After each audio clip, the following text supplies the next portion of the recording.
مفتی طارق مسعود special. مفتی صاحب، بہت لوگوں سے سنا ہے کہ مرنے کے بعد روح 40 دن تک گھر آتی ہے اور زیادہ رونے سے میت کو عذاب دیا جاتا ہے، بار بار قبر پر جانے سے میت اپنی طرف بلاتی ہے۔ ان باتوں میں سے کون سی درست ہے؟ ایک بات درست ہے، باقی ساری غلط ہیں۔ حدیث میں آتا ہے ان المیت لیعذب ببکاء اہلہ علیہ، عربی الفاظ ہیں کہ میت پر عذاب ہوتا ہے اس کے گھر والوں کے رونے کی وجہ سے۔ اب سوال پیدا ہوتا ہے چیخو پکار کر کے رو وہ رہے ہیں، عذاب اس بیچارے کو کیوں ہو رہا ہے؟ یہ تھوڑی رو رہا ہے۔ تو علماء نے اس کا جواب دیا ہے کہ اس پر لازم تھا، اس کو پتا تھا کہ جب میرے خاندان میں یہ رواج ہے کہ میں مروں گا تو گریبان پھاڑ پھاڑ کے چیخ چیخ کے پورا محلہ سر پہ اٹھایا جائے گا، تو اس نے اس برائی سے ان کو زندگی میں روکا کیوں نہیں؟ تو گھر کا سربراہ اس برائی کا ذمہ دار ہوتا ہے نا جو گھر میں ہو رہی ہے، اس کو چاہیے تھا وصیت کرتا کہ ہمارے یہ، کیونکہ جن خاندانوں میں رواج ہوتا ہے وہی ایسا کرتے ہیں، جن کے یہاں رواج نہیں ہے وہ ایسا نہیں کرتے۔ جب اس کو پتا تھا کہ میرے مرنے کے بعد ہا ہو چیخو پکار رونے کے مقابلے ہوتے ہیں باقاعدہ، جو نہیں رو رہا وہ سمجھتے ہیں اس کو تو محبت ہی نہیں تھی، لہذا جس کو محبت نہیں بھی ہونا وہ بھی دکھانے کے لیے رو رہا ہوتا ہے بہت چیخ چیخ کے۔ تو صبر کا حکم ہے، رونے کی اجازت ہے، وہ تو محبت کا تقاضا ہے بھائی، لیکن ایسے چیخنا، عورتوں کی آوازیں گھروں سے چیخو پکار کی باہر جانا، یہ بہت بڑا گناہ ہے، اس پہ اتنی شدید وعیدیں ہیں، یہ اسلام میں جائز نہیں ہے۔ تو اس کو پتا تھا میرے خاندان میں یہ رواج ہے، تو نے وصیت کیوں نہیں کی؟ ان کو روکا کیوں نہیں کہ میرے مرنے کے بعد یہ حرکتیں نہیں ہوں گی؟ تو ایسی صورت میں اس کو بھی عذاب ہوگا جب کوئی روئے گا، کیونکہ اس گناہ کا ذمہ دار یہ بھی ہے۔ ان المیت لیعذب ببکاء اہلہ، تو اس کا مطلب یہ ہے کہ جس کو پتا تھا میرے مرنے کے بعد یہ سب کچھ ہوگا لیکن پھر بھی اس نے منع نہیں کیا خاندان والوں کو، تو اس کو پھر تکلیف ہوتی ہے، جتنا چیخو پکار ہوتی ہے، اس کو فرشتے مارتے ہیں، بولتے ہیں تیرا کیا کرا ہے، تیری تربیت ہے۔ لیکن اگر وہ وصیت کر چکا تھا اور ان کو سمجھا کے جا چکا تھا تو پھر قرآن میں صاف پتہ چلتا ہے لا تزر وازرۃ وزر اخری، کوئی دوسرے کے گناہوں کا بوجھ نہیں اٹھائے گا، پھر ان کے رونے چیخنے سے اس کو کوئی گناہ نہیں ملتا۔ حدیث میں آتا ہے ایک صحابی کا انتقال ہوا تو دوسرے نے بہت تعریف، مرنے کے بعد ہم تعریفوں کے پول باندھ دیتے ہیں نا، روایت میں ہے یہ جو میں آگے پیش کر رہا ہوں آپ کے سامنے، بہت تعریفیں۔ تو نبی نے فرمایا قبر میں اس کو فرشتے مارتے تھے اور پوچھتے تھے کہ بتا کیا تو واقعی میں ایسا تھا؟ یعنی یقیناً تو ایسا نہیں تھا، تو کیوں جھوٹی تعریفیں کروا کے گیا لوگوں سے اپنی؟ بعض لوگوں کی عادت ہوتی ہے نا کہ وہ اپنی جھوٹی تعریفیں کروا کے اپنے غلط امیج دنیا کے سامنے، جو اچھا امیج ہوتا ہے لیکن وہ جھوٹا ہوتا ہے، تو امیج ایسا بنا کے، یہ لفظ امیج نہیں ہے، مجھے کسی نے بتایا امیج ہے نا، تو میں جو انگلش میں غلطی کیا کروں مجھے بتا دیا کرو میرے بھائی، میں کوئی انگریز امریکہ میں تھوڑی پیدا ہوا ہوں۔ تو ایسا اس کا امیج بنایا ہوا تھا کہ یعنی جو بعض لوگ ایسا اپنا تصور لوگوں کے دماغوں میں بنا کے جاتے ہیں جیسے بہت نیک، تو ایسے میں اگر مرنے کے بعد آپ کی جھوٹی تعریفیں ہو رہی ہیں نا تو اس پہ بھی چترول لگتے ہیں کہ لوگ کہہ رہے ہیں یوں تھا تو تھا گیا، تو ایسا ہے پٹاخ ایک لگے گا، بتا تو ایسا تھا۔ تو اس لیے جیسے ہو ویسے ہی نظر آؤ، اپنے بارے میں زیادہ نہیں تعریفیں کروایا کرو لوگوں سے۔ ہاں جو نعمتیں اللہ نے دی ہیں اس کا اظہار کرنے میں کوئی حرج نہیں ہے بھائی۔ غیر مسلم اگر خوبصورت ہے تو دیکھنے میں اچھا لگے گا، تو اس کا تو، اور مسلمان تہجد گزار بدصورت ہے تو دیکھنے میں اچھا نہیں لگے گا۔ تو اچھا لگنے کا تعلق مسلم یا غیر مسلم سے نہیں ہے، اگلے کی پرسنالٹی سے ہے۔ ہاں اعمال کے لحاظ سے اگر اچھا لگ رہا ہے پھر غلط ہے، اعمال کے لحاظ سے کافر اچھا نہیں ہو سکتا۔ تبھی ہم کہتے ہیں کافر کی خوبیوں کو بیان کیا کرو کہ بھئی ان لوگوں میں یہ خوبی، لیکن یہ کہنا کہ وہ مسلمانوں سے اچھے ہیں یہ زیادتی ہے بھائی۔ مسلمانوں سے اچھے کیسے ہو گئے؟ جو خدا کا انکار کرے اور جو خدا کو مانے دونوں برابر ہو سکتے ہیں؟ ایک اللہ کو مانتے ہیں، اللہ کے پیغمبروں کو، اللہ کی کتابوں کو مانتے ہیں، دوسرا مانتا ہی نہیں ہے، وہ کہتے ہیں میں خود بخود بناؤں، تو اپنے خدا کا انکار کر دیا اللہ کا، تو مسلمان سے اچھا۔ اگر وہ اچھے ہوتے تو اللہ مسلمانوں کو جہنم میں بھیجتا، پھر ان کو جنت میں بھیجتا۔ ہاں یہ کہنا درست ہے کہ ان چیزوں میں وہ مسلمانوں سے اچھے ہیں، اور سب مسلمانوں سے بھی نہیں، خاص جیسے پاکستانی مسلمانوں سے امریکی مسلمان کرپٹ نہ ہونے میں اچھے ہیں، جاپانی مسلمان پاکستانی مسلمانوں سے ڈسپلن میں اچھے ہیں، ڈسپلن ان کا بہت اچھا ہے، صفائی ستھرائی میں وہ پاکستانی مسلمانوں سے اچھے ہیں۔ تو پاکستانی کس چیز میں اچھے ہیں وہ سوچ رہا ہوں، ابھی کوئی دماغ میں آئے گا تو بتاؤں گا۔ تو بیوی سے وفا کرنے میں پاکستانی مسلمان جاپانیوں سے اچھے نہیں، بہت اچھے ہیں، سمجھتے ہو؟ اور ایک اور چیز رہ گئی، بچے پیدا کرنے میں بھی بہت اچھے ہیں۔ تو چند چیزوں میں تو ہو سکتا ہے، یہ تو کافروں میں بھی تھا نا۔ نبی صلی اللہ علیہ وسلم نے فرمایا خیارکم فی الجاہلیت خیارکم فی الاسلام، جو زمانے جاہلیت میں کافر اچھے تھے اسلام میں بھی وہی اچھے ہیں. تو اس سے پتہ چلا کافر میں بھی کوئی اچھا ہو سکتا ہے نا. تو یہاں اچھائی سے مراد ہے چند صفات میں اچھائی, غیرت میں, بہادری میں. تو بعض کافر بڑے غیرت مند ہوتے ہیں, بہادر ہوتے ہیں, سخی ہوتے ہیں, تو جب وہ اسلام لاتے ہیں تو وہ بہادری غیرت اور بڑھ جاتی ہے. تو صحابہ کرام زمانے جاہلیت میں سخی تھے, بہادر تھے, رشتہ داری جوڑنے کو اچھا سمجھتے تھے. یہی جب مسلمان ہوئے تو یہ وفا کس کے لیے استعمال ہوئی؟ پھر نبی کے لیے. اور جو منافق تھے مدینہ میں, وہ کمبخت اسلام لانے سے پہلے بھی 2 نمبر, اسلام بھی لانے کے بعد بھی 2 نمبر. وہ جدھر دیکھتے تھے نا پلڑا بھاری ہے ادھر کو پلڑ جاتے تھے. تو نبی کے جو رشتہ دار تھے قریشی ہاشمی, حضرت ابو طالب کو دیکھو, اگرچہ کفر میں موت ہوئی ہے لیکن رشتہ داری آخری دن تک نبھائی ہے نبی کے ساتھ کہ میرا بھتیجا ہے, میں اس پہ کسی کو انگلی اٹھانے نہیں دوں گا. 3 سال نبی صلی اللہ علیہ وسلم کو شعب ابی طالب میں آپ کا بائیکاٹ کر کے بند کیا گیا, پتے کھانے پڑے ہیں 3 سال, معاشی بائیکاٹ. ابو طالب نے غیر مسلم ہونے کے باوجود وقت کس کے ساتھ گزارا؟ پیغمبر کے ساتھ. کیوں؟ مشکل میں اپنی قوم کو نہیں چھوڑنا. ٹھیک ہے نظریے کا اختلاف ہے لیکن قوم کی بیس پہ ساتھ دے رہے ہیں. تو کسی بھی بیس پہ جب کوئی ساتھ دیتا ہے تو اس کے لیے غیرت کا ہونا ضروری. بے غیرت کیا کرتا ہے؟ جہاں کوئی مصیبت آئی ایک دم. ہمارے ایک دوست تھے, ان کہتے ہیں میرا ایک بڑا جگری دوست تھا نا, ہر وقت ساتھ. کہہ رہے ایک دن 2-3 لڑکوں نے مجھے گھیر لیا پیٹنے کے لیے نا, کوئی پھڈا تھا. کہہ رہے میں نے کہا کوئی بات نہیں, ہم بھی 2 ہیں نا, نمٹ لیں گے, دیکھیں گے. کہہ رہے میں مار کھائے جا رہا ہوں, کوئی رپلائی کہیں سے ہو ہی نہیں رہا. کہہ رہے میں نے اپنا وہ لنگوٹی یار دیکھا تو وہ 3 کلومیٹر پہ نا بھاگا جا رہا ہے. ابے تو یہ تو اس موقع پہ نہیں بنتا یار, یا تو وہ 100 آدمی ہوتے تو یار وہ بھی 2-3 ہیں, تم 2 ہو تو کچھ تو کرو نا, کچھ تو بچاؤ تو گئی اس کو. ایک دم ایسا بھاگا. میں چھوٹا تھا تو میرے ساتھ ایک ہمارے کلاس فیلو اسکول کا لڑکا, ہم دونوں ڈبل سواری پہ آ رہے تھے. آپ کو پتہ ہے کراچی میں ڈبل سواری پہ پابندی ہی رہی ہے. اب ہم تو محلے پڑوس میں ہی نکلے, کہیں آگے ٹریفک پولیس والا نا, ہم چھوٹے بچے تھے اس وقت, ایک تو عمر بھی پوری نہیں تھی, وہ بھی اللیگل کام. تو ہم تو ایسے ہی نکلے, گلی محلے میں لوگ نکل جاتے ہیں, غلط ہے نہیں کرنا چاہیے, پولیس والا. اب جیسے ہی ٹریفک پولیس والا نا میرے جو پیچھے بیٹھا ہوا تھا وہ چلتی بائک سے اتر کے بھاگ گیا. مجھے آج تک وہ بھاگ گئے, اتنی اسپیڈ سے بھاگا ہے, میں اکیلا. تو وہ ٹریفک پولیس والے نے اس کو دیکھ کے اس کو اتنی ہنسی آئی ہے کہ یار یہ کتنا ڈر گیا, بھاگا جا رہا ہے. تو مجھے بھی چھوڑ دیا, بولا جا یار واپس. تو دن آج تک میں بھولا نہیں ہوں کہ یار تھوڑی سی اسپیڈ تو بھائی پکڑے گا کیا کہ جیل میں تھوڑی ڈال دے گا, تھوڑا سا تنبیہ کرے گا, کچھ جرمانہ لگا دے گا, کچھ بھی کرے گا. اتنے بچے پہ تو کیا جرمانہ بھی نہیں لگتا. لیکن مجھے اس کی اسپیڈ دیکھ کے نا جو میرے ساتھ بیٹھا ہوا تھا, میں نے کہا یہ ہے بہادر. بھائی اتنی بھی جلدی نہیں بھاگو, آگے پولیس والا تھوڑا سا آگے آ رہا ہے. میں نے کہا ابھی میں روکوں گا تو وہ اترے گا, پھر دیکھو ہے ہی نہیں, بھاگا ہو جا رہا ہے.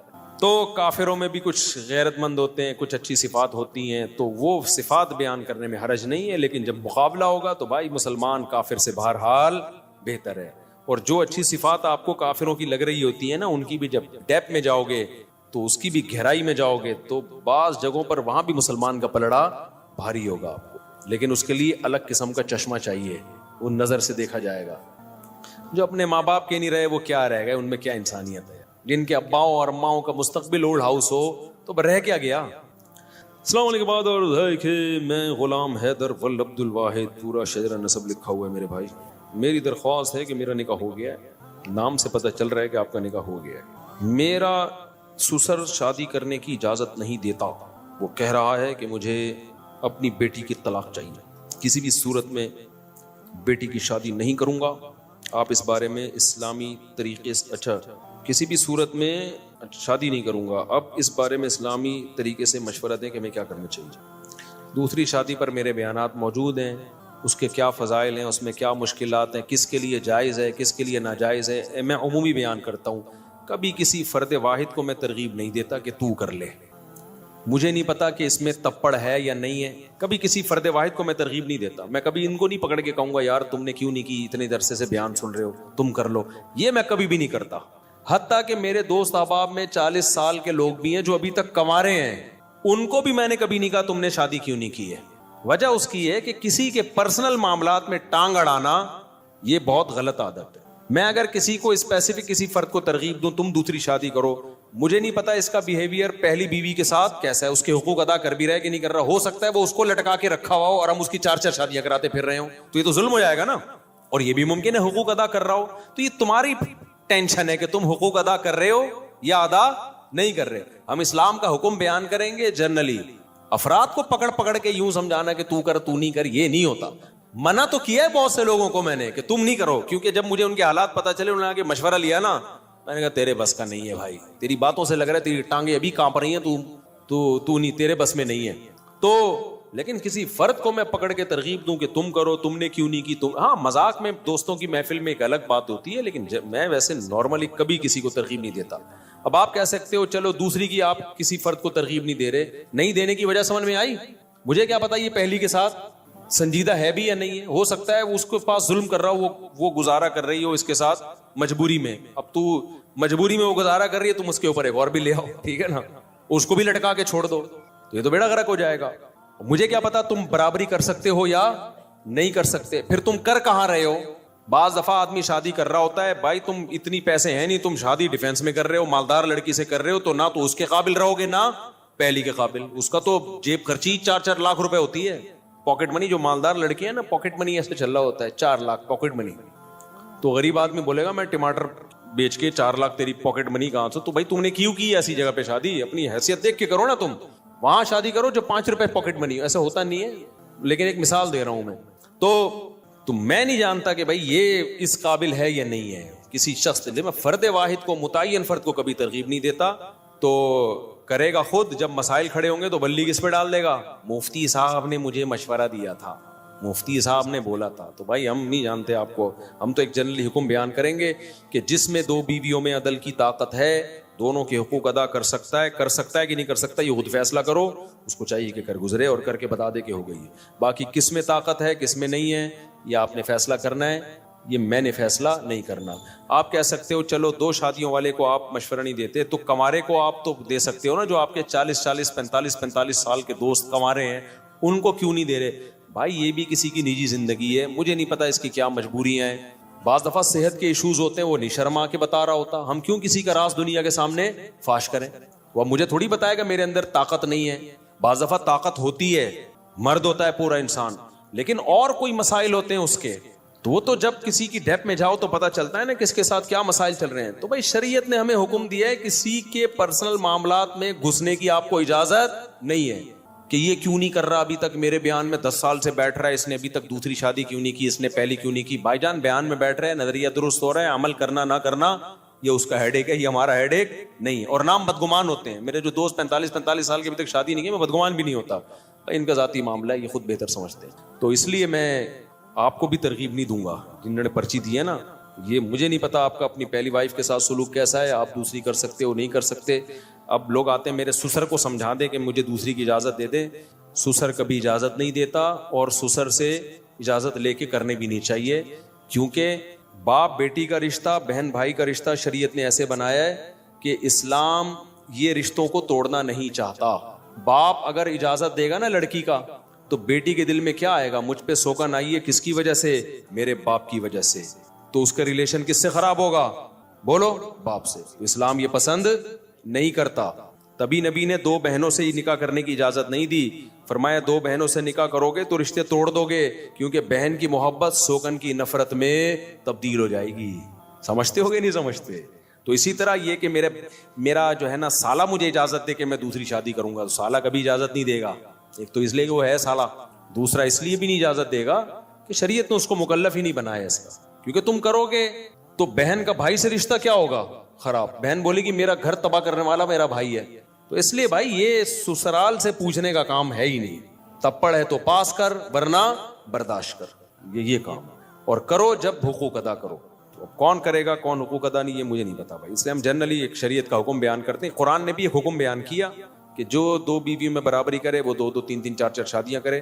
اللہ نے یہ الگ الگ نام لے کے نہیں بتایا کہ انڈا موڑ پہ فلاں صاحب بھی کریں, اور پٹیل پاڑا پہ فلاں صاحب بھی کریں, اور ڈیفینس میں فلاں صاحب, اور 14ویں صدی میں فلاں لوگ کریں, اس اسٹیٹس کے لوگ کریں, اس اسٹیٹس کے لوگ نہ کریں. یہ کہیں نہیں ہے. جنرلی حکم دے دیا بھائی جو ان قواعد پہ پورا اترتا ہے, ترغیب دے دی کرے, کیونکہ بیوہ طلاق یافتہ عورتیں سوسائٹی میں بہت زیادہ ہیں. تو اس لیے مجھے کبھی بھی یہ میرے پاس, کیونکہ بہت آتے ہیں لوگ, میرے ابا کو سمجھائیں, میرے ماموں کو سمجھائیں, میرے چاچے کو سمجھائیں. میں نے کہا بھائی میں اپنے والوں کو نہیں سمجھا سکا تھا, تمہارے تمہیں والوں کو کہاں سے سمجھاؤں, اپنے والوں کو کون بولوں, ہم ان کو نہیں سمجھا پاتے, ہم تمہارے والوں کو بھی ذمہ داری ہم لیں. اور پھر جب پٹو گے تو ہم پہ بلی آئے گی. شادی تم کر رہے ہوگے, بلی کس پہ آئے گی, مفتی صاحب نے بولا تھا.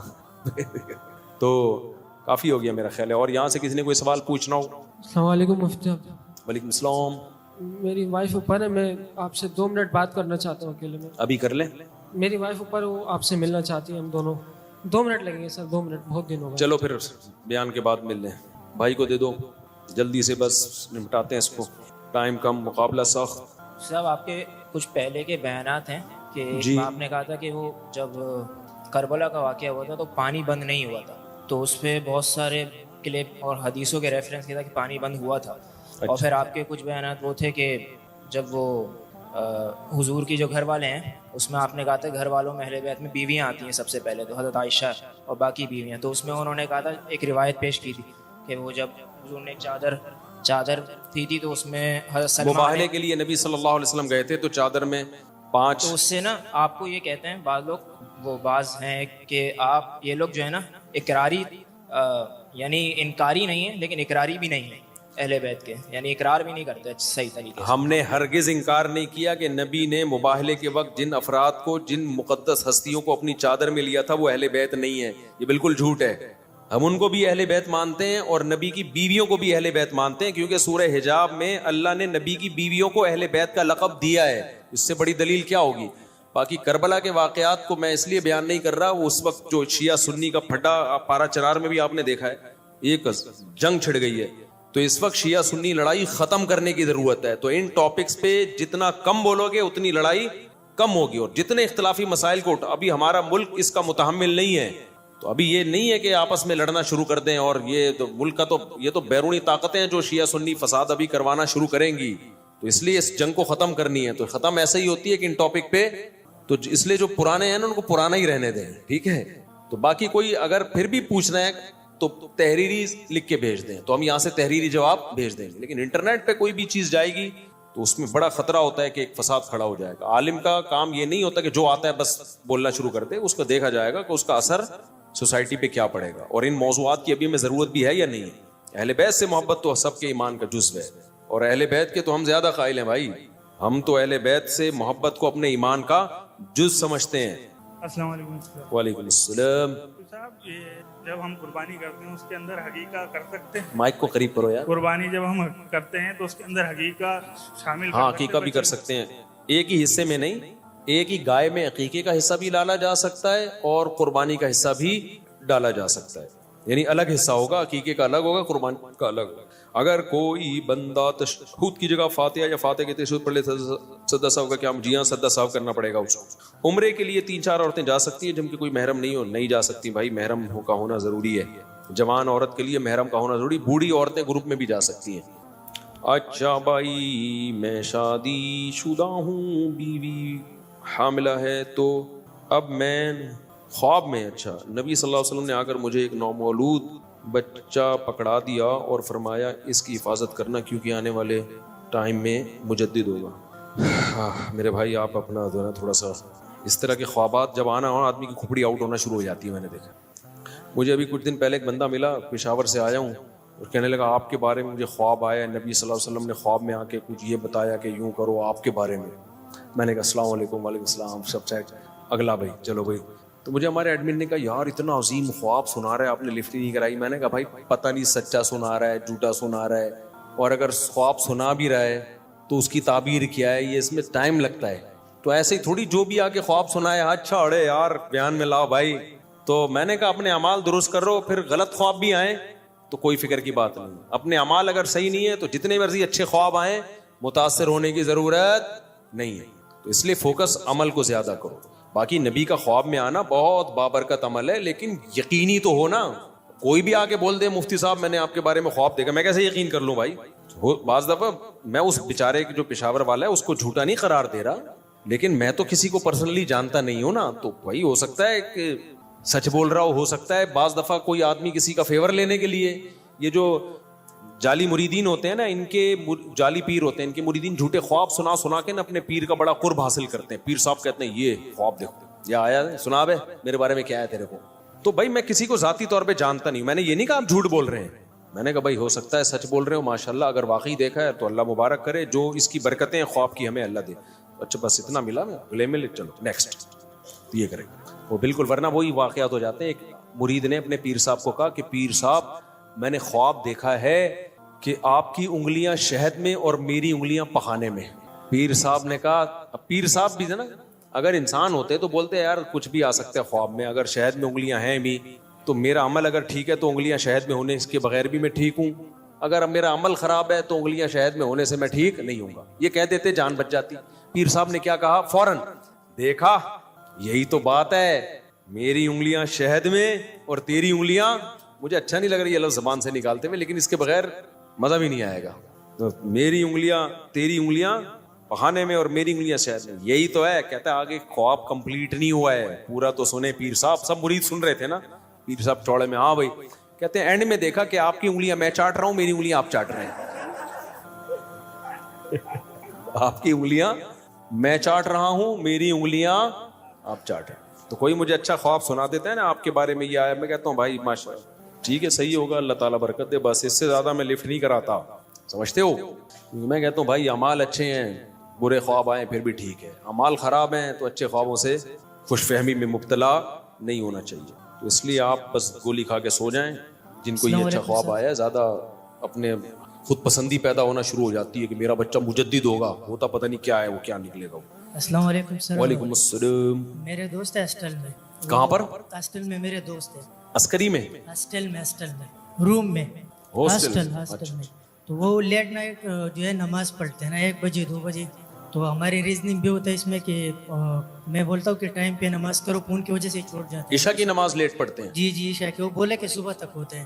تو اس میں کیا حوالے سے عشاء کی نماز کا ٹائم تو فجر سے پہلے تک ہوتا ہے لیکن اتنی دیر کرنا جائز نہیں ہے سر. وہ جو ہے وہ فون کی وجہ سے فون استعمال کرتے اس وقت نماز کی جو ٹائم غلط ہے نا. یہ عشاء کی رات 1/3 سے پہلے پڑھ لینی چاہیے. بہت شدید مجبوری ہو تو آدھی رات سے پہلے. تو آدھی رات کے بعد, آدھی سے بھی زیادہ ڈیلے کرنا پھر مکروہ ہے, ناپسندیدہ ہے, یہ برا عمل ہے.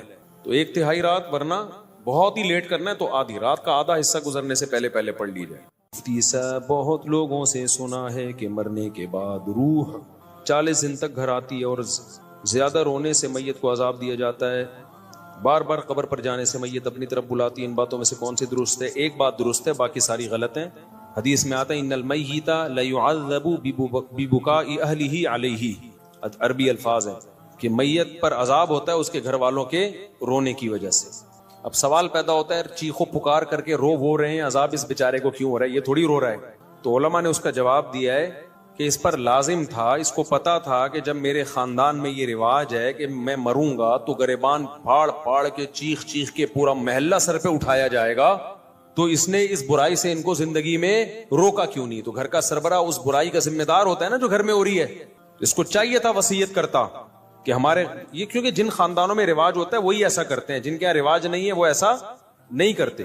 جب اس کو پتا تھا کہ میرے مرنے کے بعد ہا ہو چیخو پکار رونے کے مقابلے ہوتے ہیں باقاعدہ, جو نہیں رو رہا وہ سمجھتے ہیں اس کو تو محبت ہی نہیں تھی, لہذا جس کو محبت نہیں بھی ہونا وہ بھی دکھانے کے لیے رو رہا ہوتا ہے بہت چیخ کے.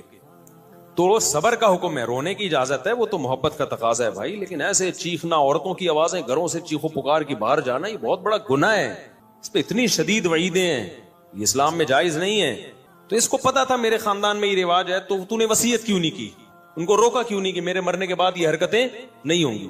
تو ایسی صورت میں اس کو بھی عذاب ہوگا جب کوئی روئے گا, کیونکہ اس گناہ کا ذمہ دار یہ بھی ہے. ان المیت لیعذب ببکاء اہلہ, تو اس کا مطلب یہ ہے کہ جس کو پتا تھا میرے مرنے کے بعد یہ سب کچھ ہوگا لیکن پھر بھی اس نے منع نہیں کیا خاندان والوں کو, تو اس کو پھر تکلیف ہوتی ہے جتنا چیخو پکار ہوتی ہے. اس کو فرشتے مارتے ہیں, بولتے ہیں تیرا کیا کرا ہے, تیری تربیت ہے.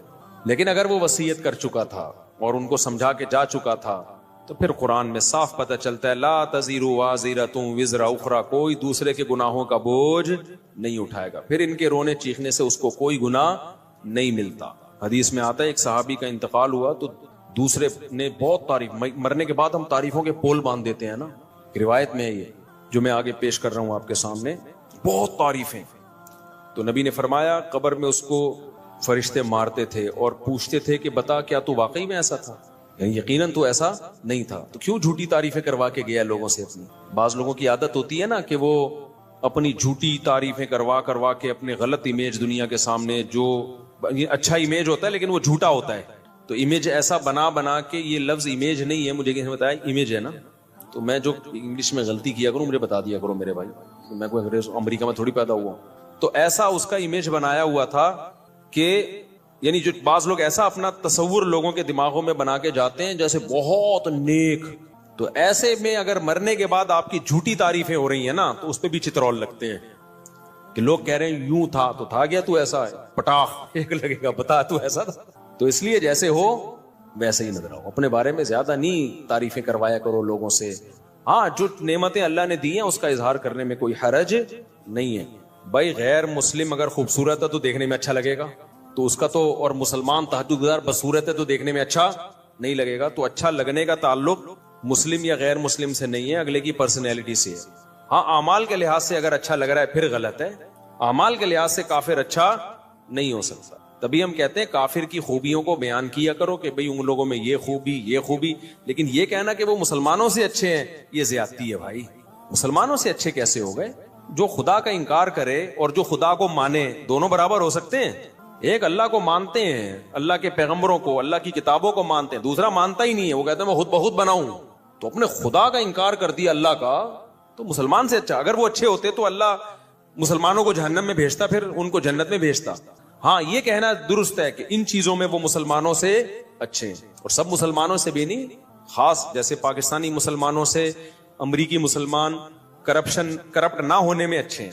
جاپانی مسلمان پاکستانی مسلمانوں سے ڈسپلن میں اچھے ہیں, ڈسپلن ان کا بہت اچھا ہے. صفائی ستھرائی میں وہ پاکستانی مسلمانوں سے اچھے ہیں. تو پاکستانی کس چیز میں اچھے ہیں وہ سوچ رہا ہوں, ابھی کوئی دماغ میں آئے گا تو بتاؤں گا.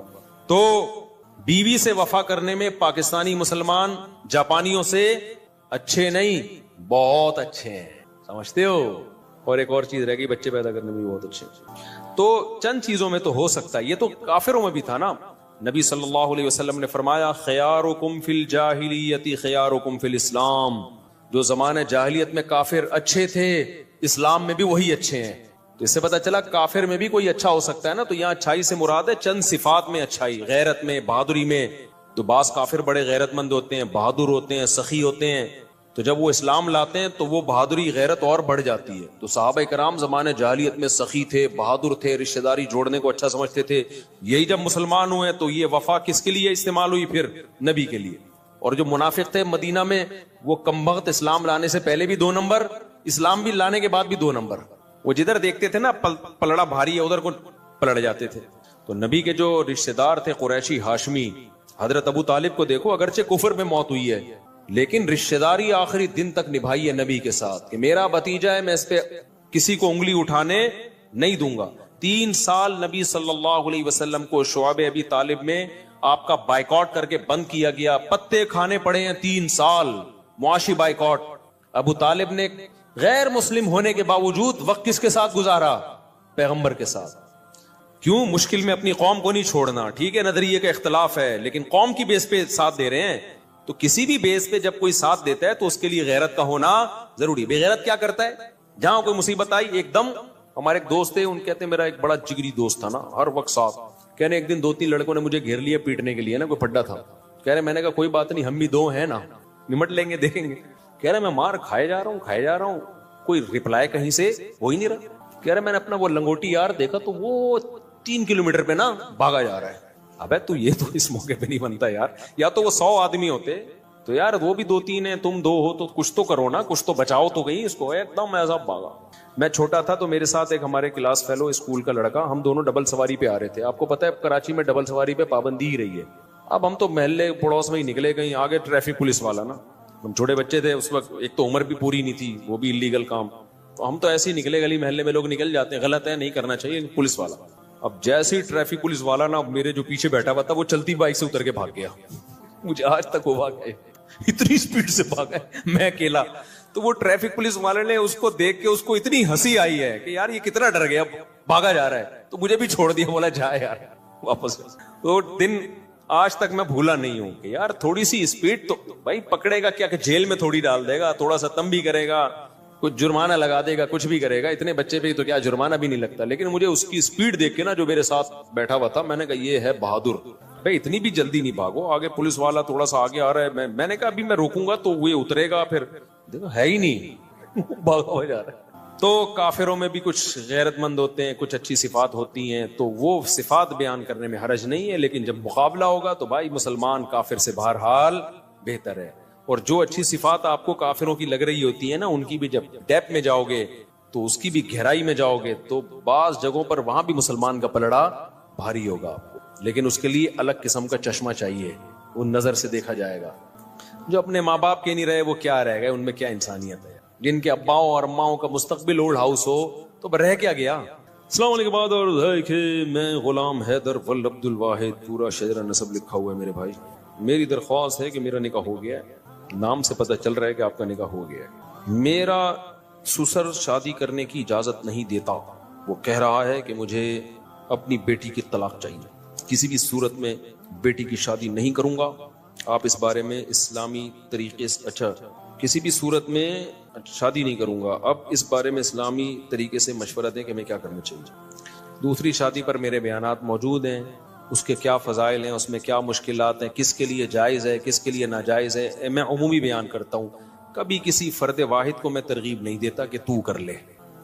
مجھے نہیں پتا کہ اس میں تپڑ ہے یا نہیں ہے, کبھی کسی فرد واحد کو میں ترغیب نہیں دیتا. میں کبھی ان کو نہیں پکڑ کے کہوں گا یار تم نے کیوں نہیں کی, اتنے عرصے سے بیان سن رہے ہو تم کر لو, یہ میں کبھی بھی نہیں کرتا.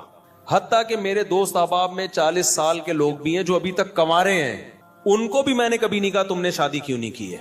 وجہ اس کی ہے کہ کسی کے پرسنل معاملات میں ٹانگ اڑانا یہ بہت غلط عادت ہے. میں اگر کسی کو اسپیسیفک کسی فرد کو ترغیب دوں تم دوسری شادی کرو, مجھے نہیں پتا اس کا بیہیویئر پہلی بیوی کے ساتھ کیسا ہے, اس کے حقوق ادا کر بھی رہا ہے کہ نہیں کر رہا. ہو سکتا ہے وہ اس کو لٹکا کے رکھا ہوا ہو اور ہم اس کی 4 شادیاں کراتے پھر رہے ہوں, تو یہ تو ظلم ہو جائے گا نا.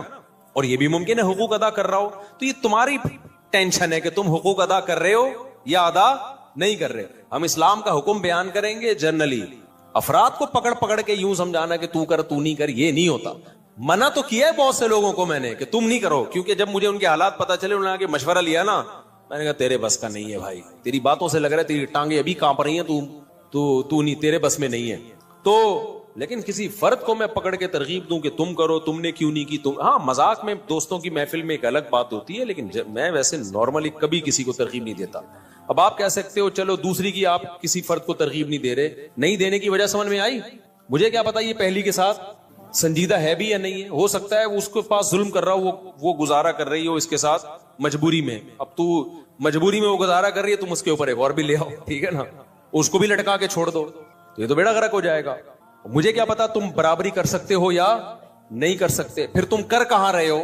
بعض دفعہ آدمی شادی کر رہا ہوتا ہے, بھائی تم اتنی پیسے ہیں نہیں, تم شادی ڈیفینس میں کر رہے ہو, مالدار لڑکی سے کر رہے ہو, تو نہ تو اس کے قابل رہو گے نہ پہلی کے قابل. اس کا تو جیب خرچی 4-4 لاکھ روپے ہوتی ہے, پاکٹ منی. جو مالدار لڑکی ہے نا, پاکٹ منی ایسے چل رہا ہوتا ہے 4 لاکھ پاکٹ منی. تو غریب آدمی بولے گا میں ٹماٹر بیچ کے 4 لاکھ تیری پاکٹ منی کہاں سے, تو بھائی تم نے کیوں کی ایسی جگہ پہ شادی, اپنی حیثیت دیکھ کے کرو نا. تم وہاں شادی کرو جو 5 روپے پاکٹ منی, ایسا ہوتا نہیں ہے, لیکن ایک مثال دے رہا ہوں میں. تو میں نہیں جانتا کہ بھائی یہ اس قابل ہے یا نہیں ہے کسی شخص. میں فرد واحد کو, متعین فرد کو کبھی ترغیب نہیں دیتا, تو کرے گا خود. جب مسائل کھڑے ہوں گے تو بلی کس پہ ڈال دے گا, مفتی صاحب نے مجھے مشورہ دیا تھا, مفتی صاحب نے بولا تھا. تو بھائی ہم نہیں جانتے آپ کو, ہم تو ایک جنرلی حکم بیان کریں گے کہ جس میں 2 بیویوں میں عدل کی طاقت ہے, دونوں کے حقوق ادا کر سکتا ہے کہ نہیں کر سکتا, یہ خود فیصلہ کرو. اس کو چاہیے کہ کر گزرے اور کر کے بتا دے کہ ہو گئی. باقی کس میں طاقت ہے کس میں نہیں ہے یہ آپ نے فیصلہ کرنا ہے, یہ میں نے فیصلہ نہیں کرنا. آپ کہہ سکتے ہو چلو 2 شادیوں والے کو آپ مشورہ نہیں دیتے, تو کمارے کو آپ تو دے سکتے ہو نا, جو آپ کے 40 45 سال کے دوست کمارے ہیں, ان کو کیوں نہیں دے رہے. بھائی یہ بھی کسی کی نجی زندگی ہے, مجھے نہیں پتا اس کی کیا مجبوریاں ہیں. بعض دفعہ صحت کے ایشوز ہوتے ہیں, وہ نہیں شرما کے بتا رہا ہوتا. ہم کیوں کسی کا راز دنیا کے سامنے فاش کریں, وہ مجھے تھوڑی بتائے گا میرے اندر طاقت نہیں ہے. بعض دفعہ طاقت ہوتی ہے, مرد ہوتا ہے پورا انسان, لیکن اور کوئی مسائل ہوتے ہیں اس کے, تو وہ تو جب کسی کی ڈیپ میں جاؤ تو پتا چلتا ہے نا کس کے ساتھ کیا مسائل چل رہے ہیں. تو بھائی شریعت نے ہمیں حکم دیا ہے کسی کے پرسنل معاملات میں گھسنے کی آپ کو اجازت نہیں ہے کہ یہ کیوں نہیں کر رہا ابھی تک میرے بیان میں 10 سال سے بیٹھ رہا ہے, اس نے ابھی تک دوسری شادی کیوں نہیں کی, اس نے پہلی کیوں نہیں کی. بھائی جان بیان میں بیٹھ رہے ہیں, نظریہ درست ہو رہا ہے, عمل کرنا نہ کرنا یہ اس کا ہیڈ ایک ہے, یہ ہمارا ہیڈ ایک نہیں ہے. اور نام بدگمان ہوتے ہیں. میرے جو دوست 45 سال کے ابھی تک شادی نہیں کی, میں بدگمان بھی نہیں ہوتا, ان کا ذاتی معاملہ ہے, یہ خود بہتر سمجھتے ہیں. تو اس لیے میں آپ کو بھی ترغیب نہیں دوں گا, جنہوں نے پرچی دی ہے نا, یہ مجھے نہیں پتا آپ کا اپنی پہلی وائف کے ساتھ سلوک کیسا ہے, آپ دوسری کر سکتے ہو نہیں کر سکتے, اب لوگ آتے ہیں میرے سسر کو سمجھا دیں کہ مجھے دوسری کی اجازت دے دیں. سسر کبھی اجازت نہیں دیتا اور سسر سے اجازت لے کے کرنے بھی نہیں چاہیے, کیونکہ باپ بیٹی کا رشتہ, بہن بھائی کا رشتہ شریعت نے ایسے بنایا ہے کہ اسلام یہ رشتوں کو توڑنا نہیں چاہتا. باپ اگر اجازت دے گا نا لڑکی کا, تو بیٹی کے دل میں کیا آئے گا, مجھ پہ سوکن آئی ہے کس کی وجہ سے, میرے باپ کی وجہ سے. تو اس کا ریلیشن کس سے خراب ہوگا, بولو, باپ سے. اسلام یہ پسند نہیں کرتا. تبھی نبی نے 2 بہنوں سے نکاح کرنے کی اجازت نہیں دی. فرمایا 2 بہنوں سے نکاح کرو گے تو رشتے توڑ دو گے, کیونکہ بہن کی محبت سوکن کی نفرت میں تبدیل ہو جائے گی. سمجھتے ہو گے نہیں سمجھتے؟ تو اسی طرح یہ کہ میرا جو ہے نا سالہ مجھے اجازت دے کہ میں دوسری شادی کروں گا, تو سالہ کبھی اجازت نہیں دے گا. ایک تو اس لیے کہ وہ ہے سالہ, دوسرا اس لیے بھی نہیں اجازت دے گا کہ شریعت نے اس کو مکلف ہی نہیں بنایا اس کا. کیونکہ تم کرو گے تو بہن کا بھائی سے رشتہ کیا ہوگا, خراب. بہن بولے گی میرا گھر تباہ کرنے والا میرا بھائی ہے. تو اس لیے بھائی یہ سسرال سے پوچھنے کا کام ہے ہی نہیں. تپڑ ہے تو پاس کر, ورنہ برداشت کر, یہ کام. اور کرو جب حقوق ادا کرو. تو کون کرے گا کون حقوق ادا نہیں, یہ مجھے نہیں پتا بھائی. اس لیے ہم جنرلی ایک شریعت کا حکم بیان کرتے ہیں. قرآن نے بھی ایک حکم بیان کیا کہ جو 2 بیویوں میں برابری کرے وہ 2 3 4 شادیاں کرے. اللہ نے یہ الگ الگ نام لے کے نہیں بتایا کہ انڈا موڑ پہ فلاں صاحب بھی کریں, اور پٹیل پاڑا پہ فلاں صاحب بھی کریں, اور ڈیفنس میں فلاں صاحب, اور 14ویں صدی میں فلاں لوگ کریں, اس اسٹیٹس کے لوگ کریں, اس اسٹیٹس کے لوگ نہ کریں. یہ کہیں نہیں. جنرلی حکم دے دیا بھائی جو ان قواعد پہ پورا اترتا ہے, ترغیب دے دی کرے, کیونکہ بیوہ طلاق یافتہ عورتیں سوسائٹی میں بہت زیادہ ہیں. تو اس لیے مجھے کبھی بھی یہ میرے پاس, کیونکہ بہت آتے ہیں لوگ, میرے ابا کو سمجھائیں, میرے ماموں کو سمجھائیں, میرے چاچے کو سمجھائیں. میں نے کہا بھائی میں اپنے والوں کو نہیں سمجھا سکا تھا, تمہارے والوں کو کہاں سمجھاؤں, اپنے والوں کو کون بولوں, ہم ان کو نہیں سمجھا پاتے, ہم تمہارے والوں کو بھی ذمہ داری ہم لیں. اور پھر جب پٹو گے تو ہم پہ بلی آئے گی. شادی تم کر رہے ہوگے, بلی کس پہ آئے گی, مفتی صاحب نے بولا تھا. تو کافی ہو گیا میرا خیال ہے. اور یہاں سے کسی نے کوئی سوال پوچھنا ہو. السلام علیکم مفتی صاحب. وعلیکم السلام. میری وائف اوپر ہے, میں آپ سے 2 منٹ بات کرنا چاہتا ہوں اکیلے میں. ابھی کر لیں. میری وائف اوپر, وہ آپ سے ملنا چاہتی ہے. ہم دونوں 2 منٹ لگیں گے سر, 2 منٹ, بہت دن ہو گئے. چلو پھر بیان کے بعد مل لیں. بھائی کو دے دو جلدی سے, بس نمٹاتے ہیں اس کو, ٹائم کم, مقابلہ سخت. صاحب آپ کے کچھ پہلے کے بیانات ہیں کہ جی. آپ نے کہا تھا کہ وہ جب کربلا کا واقعہ ہوا تھا تو پانی بند نہیں ہوا تھا, تو اس پہ بہت سارے کلپ اور حدیثوں کے ریفرنس کیا تھا کہ پانی بند ہوا تھا. اور پھر آپ کے کچھ بیانات وہ تھے کہ جب وہ حضور کی جو گھر والے ہیں اس میں آپ نے کہا تھا گھر والوں میں اہل بیت میں بیویاں آتی ہیں سب سے پہلے, تو حضرت عائشہ اور باقی بیویاں. تو اس میں انہوں نے کہا تھا, ایک روایت پیش کی تھی کہ وہ جب حضور نے چادر تھی تو اس میں حضرت سلمان مباہلے کے لیے نبی صلی اللہ علیہ وسلم گئے تھے, تو چادر میں 5. تو اس سے نا آپ کو یہ کہتے ہیں بعض لوگ, وہ بعض ہیں کہ آپ یہ لوگ جو ہے نا اقراری یعنی انکاری نہیں ہے لیکن اقراری بھی نہیں ہے اہل بیت کے, یعنی اقرار بھی نہیں کرتے صحیح طریقے سے. ہم نے ہرگز انکار نہیں کیا کہ نبی نے مباہلے کے وقت جن افراد کو, جن مقدس ہستیوں کو اپنی چادر میں لیا تھا وہ اہل بیت نہیں ہے. یہ بالکل جھوٹ ہے. ہم ان کو بھی اہل بیت مانتے ہیں اور نبی کی بیویوں کو بھی اہل بیت مانتے ہیں, کیونکہ سورہ حجاب میں اللہ نے نبی کی بیویوں کو اہل بیت کا لقب دیا ہے. اس سے بڑی دلیل کیا ہوگی. باقی کربلا کے واقعات کو میں اس لیے بیان نہیں کر رہا, وہ اس وقت جو شیعہ سنی کا پھڈا پارا چرار میں بھی آپ نے دیکھا ہے, ایک جنگ چھڑ گئی ہے. تو اس وقت شیعہ سنی لڑائی ختم کرنے کی ضرورت ہے. تو ان ٹاپکس پہ جتنا کم بولو گے اتنی لڑائی کم ہوگی. اور جتنے اختلافی مسائل کو, ابھی ہمارا ملک اس کا متحمل نہیں ہے, تو ابھی یہ نہیں ہے کہ آپس میں لڑنا شروع کر دیں. اور یہ تو ملک کا یہ تو بیرونی طاقتیں ہیں جو شیعہ سنی فساد ابھی کروانا شروع کریں گی. تو اس لیے اس جنگ کو ختم کرنی ہے. تو ختم ایسے ہی ہوتی ہے کہ ان ٹاپک پہ, تو اس لیے جو پرانے ہیں نا ان کو پرانا ہی رہنے دیں, ٹھیک ہے. تو باقی کوئی اگر پھر بھی پوچھنا ہے تو تحریری لکھ کے بھیج دیں, تو ہم یہاں سے تحریری جواب بھیج دیں گے. لیکن انٹرنیٹ پہ کوئی بھی چیز جائے گی تو اس میں بڑا خطرہ ہوتا ہے کہ ایک فساد کھڑا ہو جائے گا. عالم کا کام یہ نہیں ہوتا کہ جو آتا ہے بس بولنا شروع کر دے, اس کو دیکھا جائے گا کہ اس کا اثر سوسائٹی پہ کیا پڑے گا, اور ان موضوعات کی ابھی میں ضرورت بھی ہے یا نہیں ہے. اہل بیت سے محبت تو سب کے ایمان کا جزو ہے, اور اہل بیت کے تو ہم زیادہ قائل ہیں بھائی. ہم تو اہل بیت سے محبت کو اپنے ایمان کا جز سمجھتے ہیں. السلام علیکم. وعلیکم السلام. صاحب یہ جب ہم قربانی کرتے ہیں اس کے اندر حقیقہ کر سکتے ہیں؟ مائک کو قریب کرو یار. قربانی جب ہم کرتے ہیں تو اس کے اندر حقیقہ شامل, ہاں عقیقہ بھی کر سکتے ہیں. ایک ہی حصے میں نہیں, ایک ہی گائے میں عقیقے کا حصہ بھی ڈالا جا سکتا ہے اور قربانی کا حصہ بھی ڈالا جا سکتا ہے. یعنی الگ حصہ ہوگا, عقیقے کا الگ ہوگا, قربانی کا الگ ہوگا. اگر کوئی بندہ تشہد کی جگہ فاتحہ یا فاتحہ کے تشہد پڑھ لے سجدہ سہو کا کیا؟ جی ہاں، سجدہ سہو کرنا پڑے گا اس کو۔ عمرے کے لیے 3-4 عورتیں جا سکتی ہیں جن کی کوئی محرم نہیں ہو؟ نہیں جا سکتی بھائی، محرم کا ہونا ضروری ہے۔ جوان عورت کے لیے محرم کا ہونا ضروری، بوڑھی عورتیں گروپ میں بھی جا سکتی ہیں۔ اچھا بھائی، میں شادی شدہ ہوں، بیوی حامل